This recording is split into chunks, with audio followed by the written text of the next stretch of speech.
ביום שתשמעו באחרית הימים שרוסיה תקום ותשים מאות אלפים של חיילים נגד אוקראינה, עכשיו זה הזמן. כל מה שניבאו הנביאים, הכל יתקיים, אחד לאחד. הכל. תבינו, אנחנו נמצאים, אני חוזר עוד פעם, במלחמת גוג ומגוג. שאנחנו כבר גם בחזון דניאל אפשר לראות, יש לנו סימנים מהתנ"ך הרבה יותר גדולים שאנחנו סמוכים לתקופת הגאולה. כתוב שאז הקדוש ברוך הוא יעמדו רגליו על הר הזיתים. מלחמות הם רק סימן, אני מאמין בביאת המשיח. Shalom חברים, מה שלומכם? הכל בסדר? Pessoal, o trecho do vídeo que vocês acabaram de ver é o que está acontecendo agora mesmo em Israel e é o que está sendo falado pelos principais líderes do judaísmo. A cúpula judaica tem falado insistentemente sobre profecias após os últimos acontecimentos entre Rússia e Ucrânia e também sobre os demais países que têm se juntado a toda essa situação com o passar do tempo. Bom, eu mesma traduzi esses vídeos, estou compartilhando com vocês, porque tanto entre o meio cristão como entre os judeus, nunca se falou tanto em cumprimento de profecias como nos últimos tempos. E claro, eu separei as partes mais interessantes, relevantes e que talvez possa aí acrescentar, agregar algo no seu conhecimento também. אבל אני יודע שזה קרוב וקרוב מאוד. מי שיש לו תכנונים של העולם הצעצוע הזה, תוציא את כל התכנונים שלך ותתחיל לקדש את עצמך. שיגיע המשיח, מוריי ורבותיי, זה לא צחוק. ביום שתשמעו באחרית הימים שרוסיה תקום ותשים מאות אלפים של חיילים נגד אוקראינה, אל תורידו את הבגדי שבת. למה? Que בשביעי יבוא משיח. A gente separar aqui o que é bíblico e o que não é bíblico. O que está sendo mencionado nesse trechinho do vídeo é que houve uma profecia por parte de um rabino muito conhecido sobre o ataque da Rússia diretamente à Ucrânia. Então isso despertou entre os religiosos, entre as pessoas que estão mais ligadas nas profecias, despertou um interesse sobre o assunto e com tudo isso começou a ser falado novamente sobre Gog e Magog. E quem é esse Magog que tanto é falado? Bom, gente, partindo do hebraico fica muito mais simples de se entender, porque Noé ele teve os seus 3 filhos e após o dilúvio, de acordo com historiadores, com estudiosos, foram divididos os povos da terra. Cada filho de Noé foi para uma parte do mundo. Então, o filho chamado Jafé, né, que em hebraico se diz Yafet, ele foi para a parte norte, dando origem a vários países da Europa e também da Ásia Menor. E um dos filhos de Yafet, ou de Jafé, era Magog, e muitos estudiosos relacionam Magog diretamente com a Rússia ou com a grande Rússia, o que não está errado de se pensar. עכשיו זה הזמן.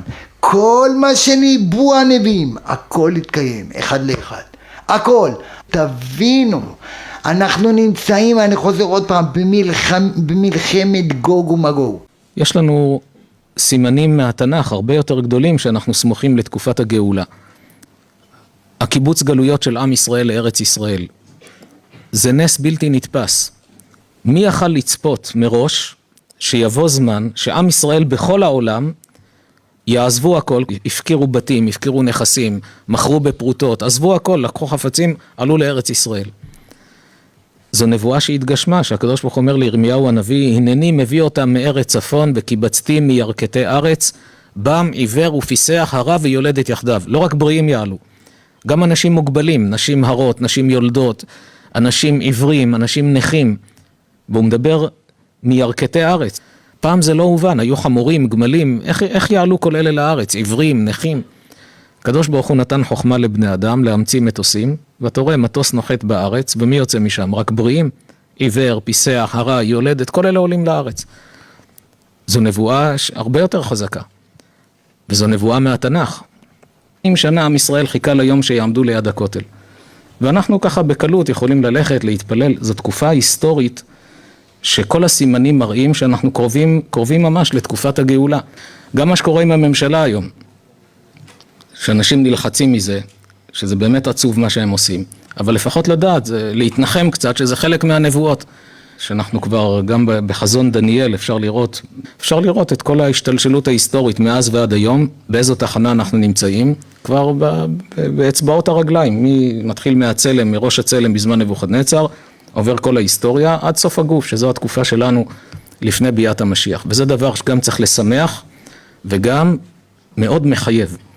בימים האחרונים מדברים על מלחמת רוסיה ואוקראינה, וכל הרשתות והמדיות מדברות על כך שצדיקים התנבאו שכאשר רוסיה תפלוש לאוקראינה, אז כבר יש להתכונן לביאת המשיח.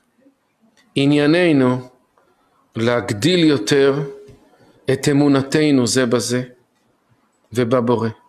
ענייננו להגדיל את אהבתנו, ענייננו להסכים להקדיש את חיינו לזולת. מלחמות הם רק סימן, אני מאמין בביאת המשיח. אומר הנביא עמוס, הוי המתאבים את יום השם, lama זה לכם יום השם?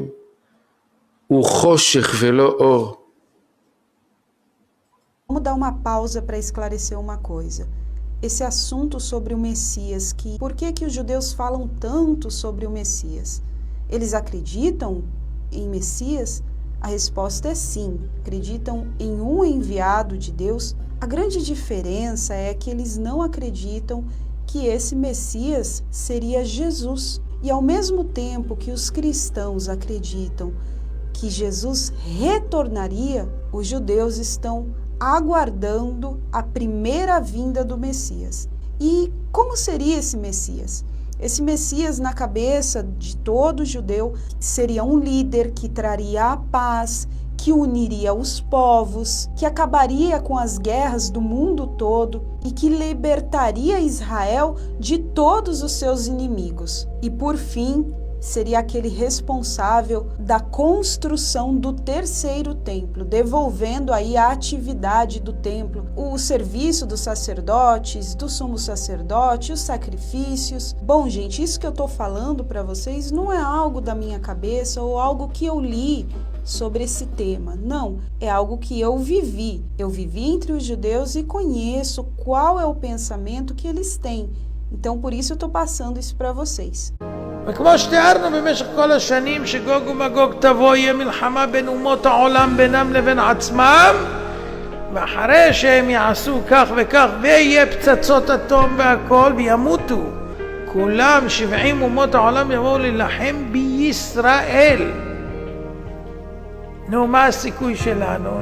נו, אנחנו כמו פפיון במזרח התיכון. מה זה מדינת ישראל? ככה כמו סרדין במפה. בעיה למחוק אותנו. אבל כתוב שבאותה שעה, כשיבואו אומות העולם, ואספתי את כל הגויים אל ירושלים למלחמה, כתוב שאז הקדוש ברוך הוא יעמדו רגליו על הר הזיתים, ואז הוא יצא הוא בכבודו ועצמו למלחמה נגד כל אומות העולם, אל נקמות אדוני.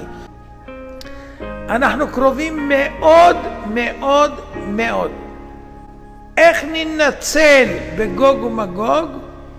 מי שיהיה בו גם תורה, לומד תורה ומקיים, וגם עושה חסדים, אדם כזה ינצל במלחמת גוג ומגוג. Bom, mas a pergunta é, por que estão relacionando os últimos acontecimentos com profecias bíblicas? Porque a Bíblia menciona por diversas vezes que do norte viria o mal contra Israel, que nações do mundo inteiro se juntariam para destruir a Terra Santa, mas Deus interviria nesse acontecimento. Mas, gente, para finalizar esse assunto, o que foi que Jesus falou sobre isso? Vamos ver? Porquanto se levantará nação contra nação e reino contra reino, e haverá fomes e terremotos em vários lugares. Mas todas essas coisas são o princípio das dores. Mas acima ele diz: e ouvireis falar de guerras e rumores de guerras. Não temais, porque é necessário que isso aconteça, mas ainda não é o fim. Eu queria focar com vocês justamente nessa parte que diz: não vos assusteis, não vos assusteis. Às vezes passa desapercebido na nossa leitura diária ou na nossa cabeça, tipo, já ouvi esse versículo. Mas é o próprio Jesus dizendo: não vos assusteis, porque é necessário que tudo isso aconteça.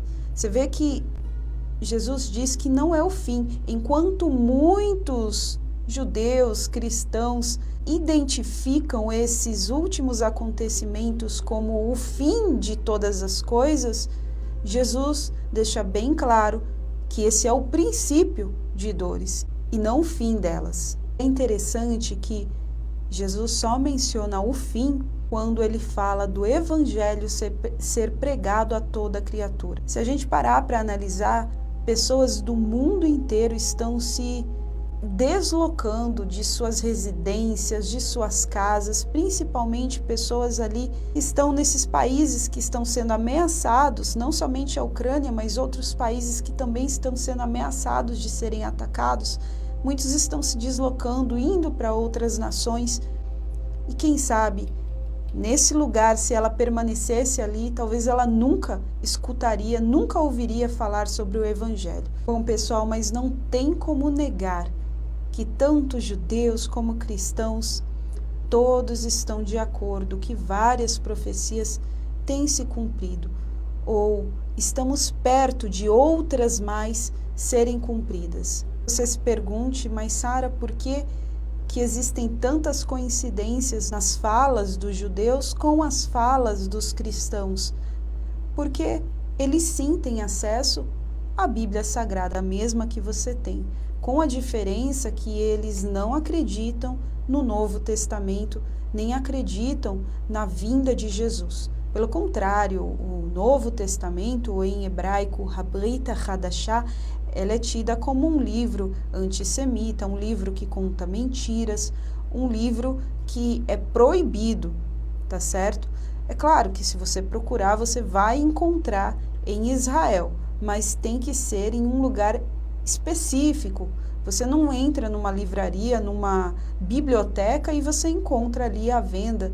Não é algo assim tão fácil e é um mito que existe entre a população, que se você ler, você vai estar trazendo maldição para si, você vai estar negando a Deus, infelizmente. Bom, pessoal, esse foi mais um vídeo. Eu deixo para vocês um Lehitraot. Lehitraot é até a próxima em hebraico. Lembrando que se você gostou desse conteúdo, você acredita que isso te acrescentou algo, não esqueça de compartilhar com alguém, tá bom, gente? Então, até mais. Lehitraot.